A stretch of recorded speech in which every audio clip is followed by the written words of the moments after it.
Good morning, students. So let's continue with the remaining story of the old man and the sea. So the next morning, Menolin looks in the door as he has done for the last 3 days. पिछले 3 दिनों तक लगातार melanin उसकी झोपड़ी में आके देखा करता था. अब की बार जब उसने झांका, this time he finds Santiago, who is still asleep, even though the wind is blowing very loud and hard. The storm that the old man has predicted is drawing near, and the fishermen do not dare to venture out into the rough sea. The boy makes sure that the old man is breathing. He then sees Santiago is battered hands and start crying for his pain. Quietly he goes out to bring coffee, and all the way up and down the road Melonin cries for his friend. But by this time many fishers have gathered around the skiff and gaped the whose skeleton of the fish. One man is in water, his trousers are rolled up, he measuring the skeleton with a length of line. The fisherman asks the boy how the old man is. They notice that the boy is crying when he replies that Santiago is sleeping and he should not be disturbed at any cost. When they inform him that the fish measures 18 feet from nose to tail, the boy replies with confidence that he is not surprised. Here he mean that the Santiago has capacity to catch fishes larger than this one. And Melonin brings coffee with plenty of milk and sugar in it. Since the old man is still sleeping, the boy goes across the road to borrow some wood so he can later heat the coffee. Finally, the old man wakes up and the boy gives him a hot coffee. Santiago tells Melonin that the shark have beaten him and the shoulders have just eaten him and should have just eaten him like the giant fish. He tells the boy that he wants him to have a spear of the fish skeleton to give the head away to be chopped and used in fish trap. As the old man starts talking to the boy, he realizes that it is pleasant to have human being to speak with again. He asks Melonin if there was a search for him when he went missing for 3 days. The boy replies in the affirmative and says that the Coast Guard searched with boats and planes. When Santiago says that he is not lucky anymore, Melonin, with boyish confidence, assures him that he will bring luck to him. Besides, he must fish with Santiago in order to learn all the tricks of their trade. He tells the old man to take care of himself and get stronger quickly so that they can go out together again for fishing. The boy promises to arrange and needed minor repair for the boat and to replace the old man's knife. The boy is also offered to bring Santiago a clean shirt and something to eat. The old man only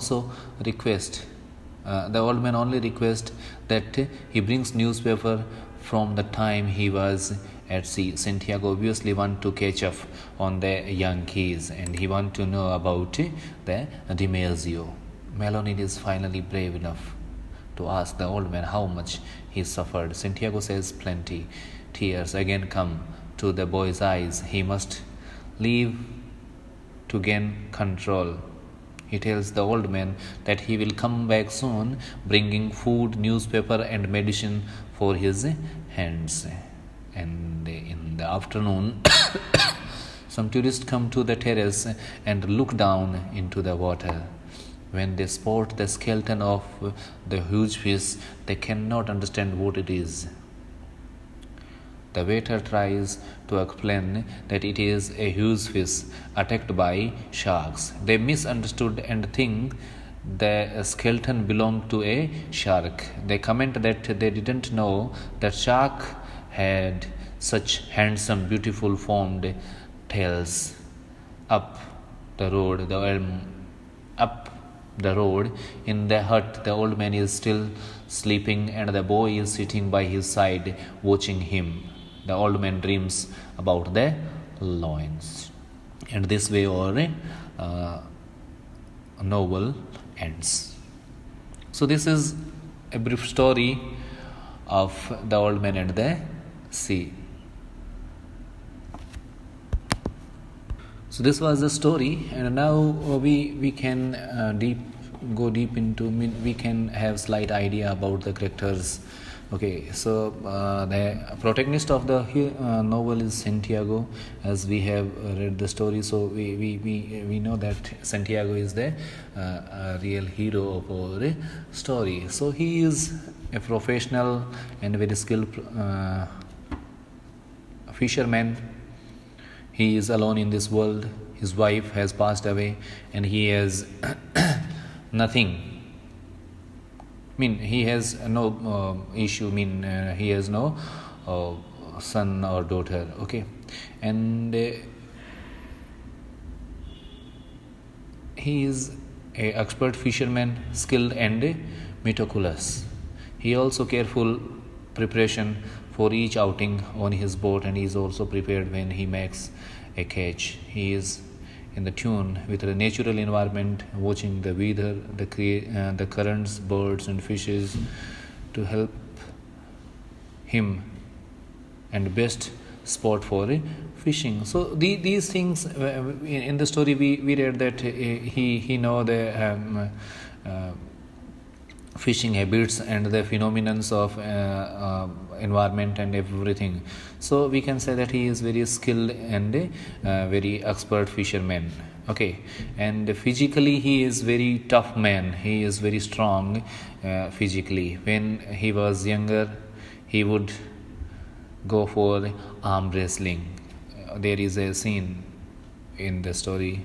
One time a match lasted for 24 hours, and even though his hands were bleeding, he refused to give up. He finally won the match and was called the champion.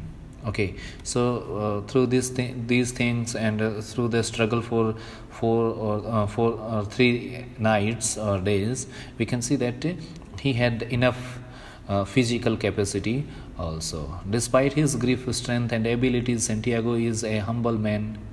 He lives in poverty, owning a small shack with no running water, yet he never complains. When things do not go his way, he doesn't blame outside sources, but look for the cause within him. He even says that he has probably not caught a fish in 84 days because he has not gone out for enough on the sea. Okay, when his giant fish is eaten by the shark, he blames himself for not fighting harder or not bringing better harpoons or weapons with him on the journey. He even worries that perhaps he has killed the giant marlin out of pride and apologizes to it. Okay तो यहाँ हम ये भी देखते हैं कि वो जो मछली को मारता है तो उसके लिए सोचता है कि मैंने शायद घमंड के साथ में इसको मार ली है, तो शायद मुझे इसका खामियाजा भुगतना पड़ा हो. तो ये जो चीज़ें हैं जहाँ उसको असफलता मिलती है तो उस चीज़ के लिए किसी बाहरी सोर्स को वो जिम्मेदार नहीं ठहराता, वो अपने आप को ही जिम्मेदार ठहराने की कोशिश करता है. Though Santiago is not an extremely religious man. He is a Christian. A picture of Jesus and Virgin hang in his hut. He also prays to God for help several times during his 3 days ordeal and promises to say for our forefathers and Hail Mary in appreciation for the assistance that he receives. And along with it, we know that he has friend of Melonin, and he has friendship with Melonin, and he has a great emotional touch with Melonin. Now we should know something about about the character of Melonin. Okay, so Melonin is a young teenage boy who serves as the son of Santiago, which in reality he never had. He looks up to Santiago as a teacher, a father figure, as a hero. He believes in the old man's fishing abilities and enjoy his company. He is also Santiago's friend and a protector. At the young age of 5 years, Melonin began to fishing with Santiago, helping him for with the gear and learning everything fishermen could teach him. He learned a lot and is now a successful fisherman by his own rights. Because of the old man's bad luck, Melonin is no longer allowed to fish on Santiago's boat, but he still attends to the old man's need on a daily basis. He brings him coffee, provides him food, and helps him with his fishing gear. Melonin feels this is the least he can do for the comrade and the man who has taught him most of what he knows. Okay, when Santiago doesn't return for his fishing expedition for 3 days, Melonin is very worried. He goes to the hut each morning to see if the old man is back, and he is probably the one responsible for the Coast Guard search. When he finally finds Santiago sleeping in his hut, he cares for him like a father, as would a child do. He brings him hot coffee to drink and food to eat. He promises to take care of the boat repairs and buy the old man a new knife. He also tells Santiago that they will fish together again as soon as the old man recovers from his ordeal. Melonin is no longer cares what his own parent says, for his views Santiago as a real parent and teacher. Because the bond between them, Santiago gives Melonin the only thing worth saving from the skeleton of the thing is remaining in the giant fish, the sword. It is a treasure to Melonin, proof of the strength, ability, and dignity of his good friend. Then there is DiMaggio. Okay, so the character DiMaggio is not physically doesn't appear in the novel. He repeatedly serves as an inspiration to Santiago. Okay, डिमेजियो का कोई ज़्यादा मतलब physically वो appear नहीं होता है इसमें, लेकिन उसका जिक्र बार बार देखा जाता है.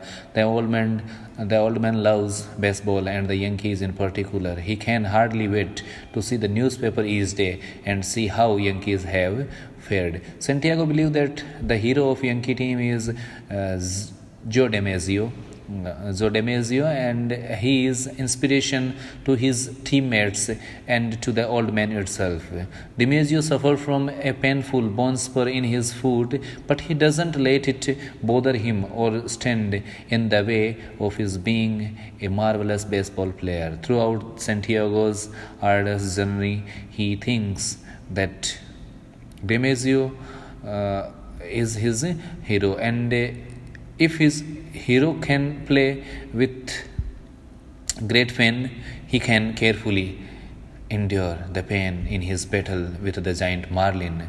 When Santiago finally masters and kills the fish, he feels certain that DiMaggio would be proud of him. So the character DiMaggio, the player DiMaggio, is a great inspiration for the protagonist of this novel. So these were three important characters in the novels. Okay.